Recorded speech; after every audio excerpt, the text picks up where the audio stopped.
Je m'appelle Hipparque. J'ai vécu au IIe siècle avant Jésus-Christ et, sans modestie de ma part, je dois vous dire que je suis le fondateur de la géographie et de l'astronomie.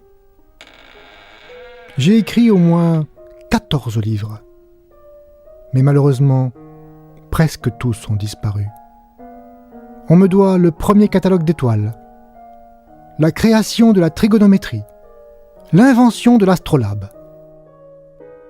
Heureusement, mon génial successeur, Ptolémée, 3 siècles plus tard, s'est largement inspiré de mes travaux, au point que les historiens ont parfois du mal à faire la part des choses entre ses contributions et les miennes. Son traité, l'Almageste, est le premier traité d'astronomie scientifique. Son livre, La géographie, contient la première carte du monde connue à l'époque. La géographie et la géométrie sont 2 sciences qui s'intéressent à la Terre. Étymologiquement, la géographie essaye de la dessiner et la géométrie essaye de la mesurer. La Terre a presque la forme d'une sphère. Nous allons négliger le fait qu'elle est légèrement aplatie au pôle et considérer sa surface comme une sphère parfaite. Rappelez-vous que, dans une sphère, tous les points sont à la même distance du centre. La flèche que vous voyez, qui part du centre et va jusqu'à un point mobile sur la sphère, a une longueur constante.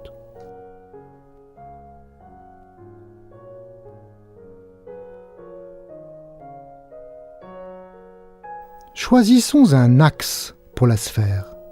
C'est une droite qui passe par le centre.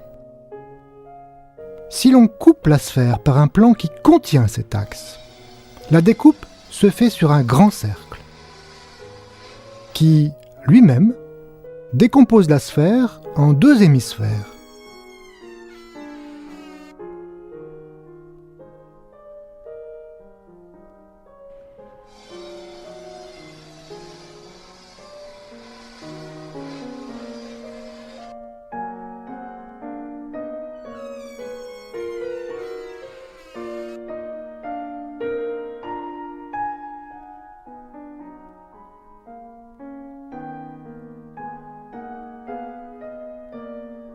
Si l'on tranche maintenant la sphère en utilisant une sorte de guillotine qui glisse le long de l'axe, on dessine des méridiens.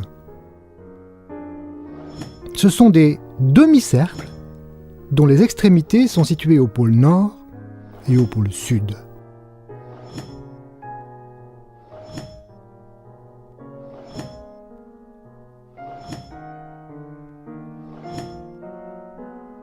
Maintenant, si l'on tranche la sphère par un plan perpendiculaire à l'axe, on définit des cercles qu'on appelle des parallèles.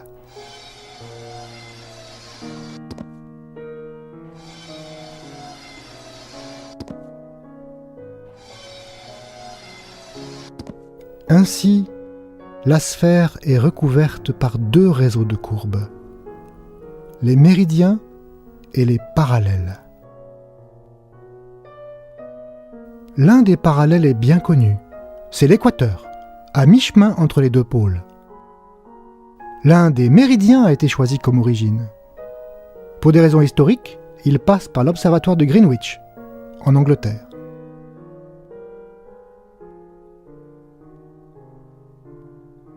Pour décrire la position d'un point sur la Terre, on peut se placer à l'intersection de l'équateur et du méridien de Greenwich et suivre l'équateur pendant une certaine distance, mesurée par un angle, représenté ici en rouge, la longitude.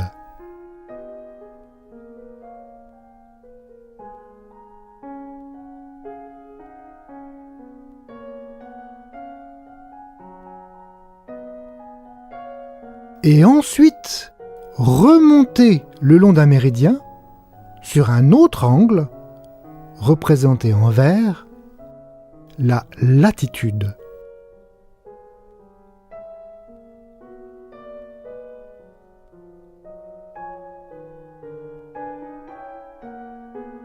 Jusqu'à atteindre la destination souhaitée.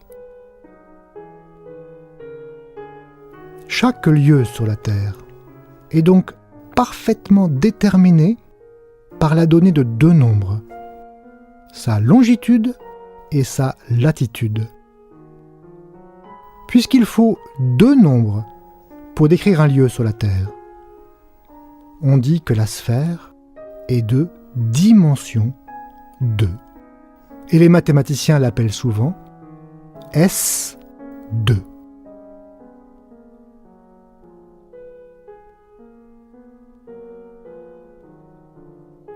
Enfin, si on autorise notre petit avion à quitter la Terre et à s'envoler dans l'espace, pour décrire sa position, il faut maintenant 3 nombres. La longitude, la latitude et l'altitude au-dessus de la Terre. Puisqu'il faut 3 nombres pour se repérer dans l'espace, on dit que l'espace est de dimension 3.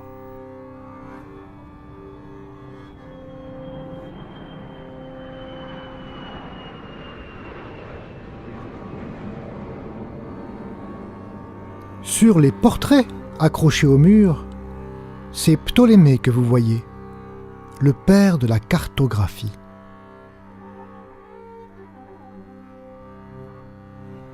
Comment dessiner la Terre ?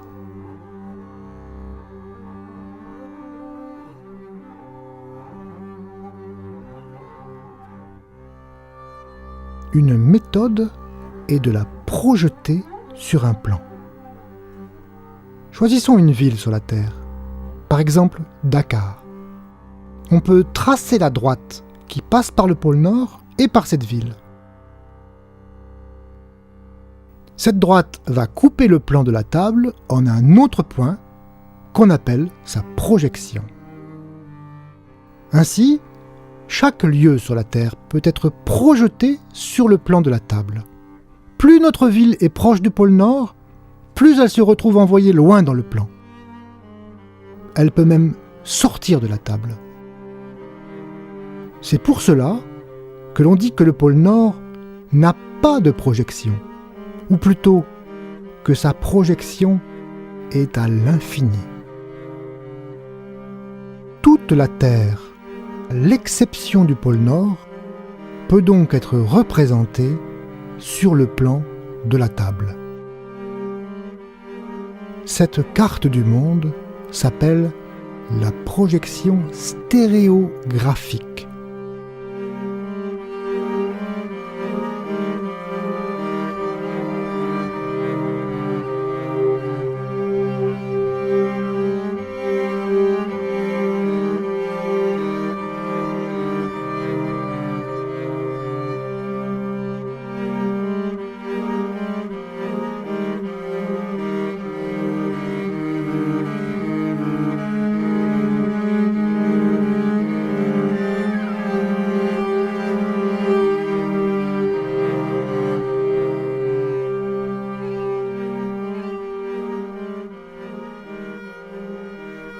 Bien sûr, cette projection ne conserve pas les grandeurs.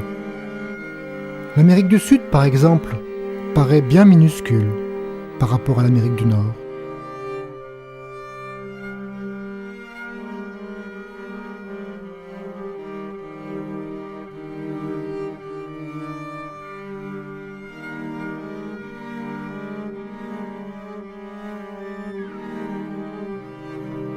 Pour bien comprendre la projection, nous allons faire rouler la Terre comme une balle et projeter toujours à partir du point le plus haut. Dans la danse des continents, chacun devient tour à tour grand, puis petit. Mais si on y regarde de plus près, on voit que la forme est respectée, même si les longueurs ne le sont pas. On dit pour cela que la projection stéréographique est conforme. Que deviennent les méridiens et les parallèles dans la projection ? Quand on projette à partir du pôle nord, les méridiens deviennent des rayons issus du pôle sud et les parallèles deviennent des cercles concentriques.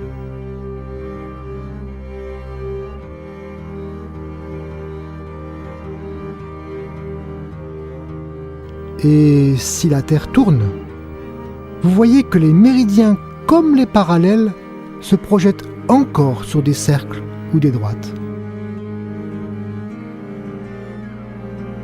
La projection stéréographique transforme les cercles tracés sur la sphère en des cercles tracés sur le plan. À l'exception bien sûr des cercles qui passent par le pôle de projection, qui eux sont projetés en des droites dans le plan.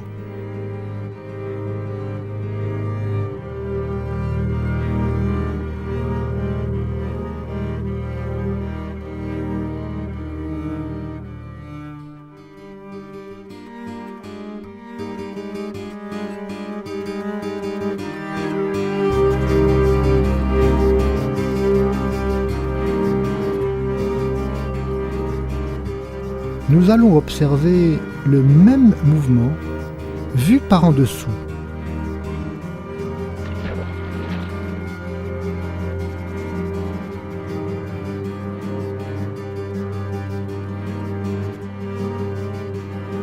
On voit ainsi les méridiens et les parallèles qui forment deux faisceaux de cercles. Les points où convergent tous les méridiens sont bien sûr le pôle nord et le pôle sud.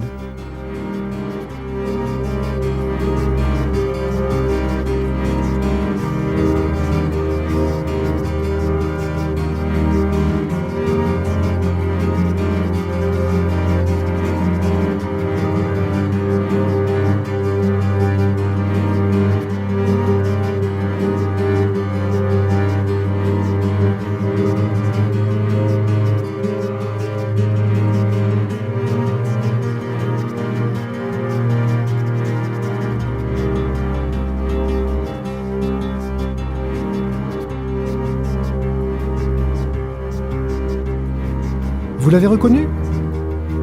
On voit ici le méridien de Greenwich, où s'achève la première étape de notre voyage vers la 4e dimension.